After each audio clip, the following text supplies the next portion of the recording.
If you need to section off part of a room, there are many types of room dividers that can do the job. Accordion doors routinely divide meeting rooms. Sliding walls made up of multiple panels can easily split a large reception hall in half, or partition an office in no time at all.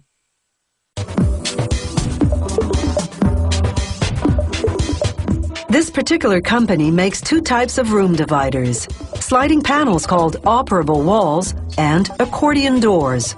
Both have built-in soundproofing. The folding mechanism at the core of an accordion door is called a pantograph. It's made of flat steel bars riveted together in a crisscross configuration.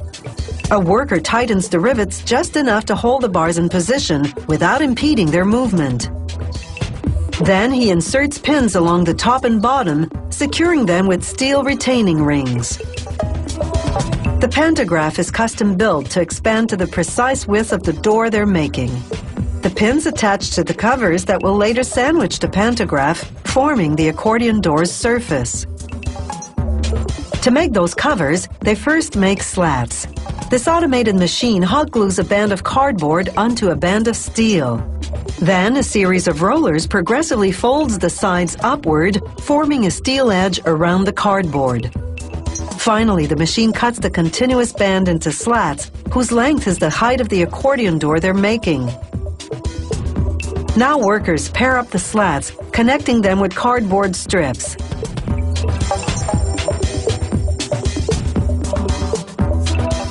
They feed each pair into a glue machine.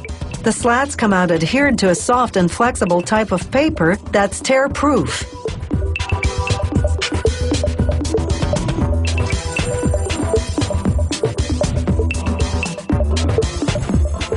Next, workers connect 6 pairs of slats to form a panel. Then they glue on the decorative surface, in this case, commercial quality vinyl. To block sound from passing through the space above and below the accordion door, a worker glues a felt and vinyl strip to the top and bottom of each panel. After lining the inside of each panel with acoustic wool, a soundproofing material, the worker gathers the number of panels required for the door's width. He attaches them using industrial-strength steel staples. Then he slips U-shaped steel channels onto what will be the door's inside folds. Using an air-powered machine called a serter, he presses the channels tightly in place. Now he installs the pantographs. The height of the door determines how many. Using steel retaining rings, he locks the pantograph pins into holes on the channels. The second cover goes on the same way.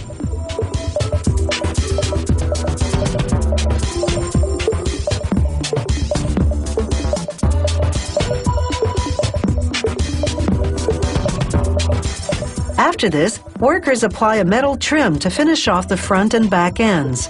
They also install a handle for opening and closing the door. The door hangs by wheels attached to the top pantograph.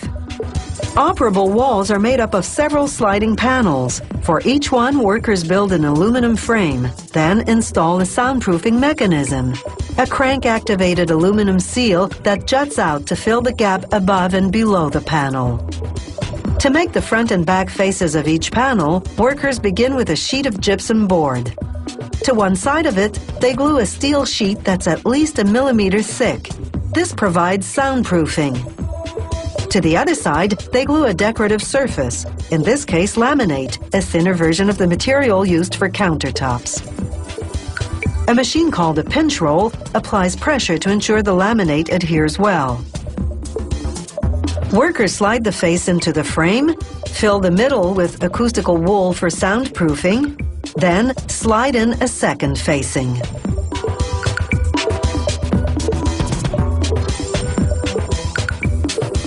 They close up the bottom, then test the retractable soundproofing seal. The last step is to install the wheels that run along a ceiling rail.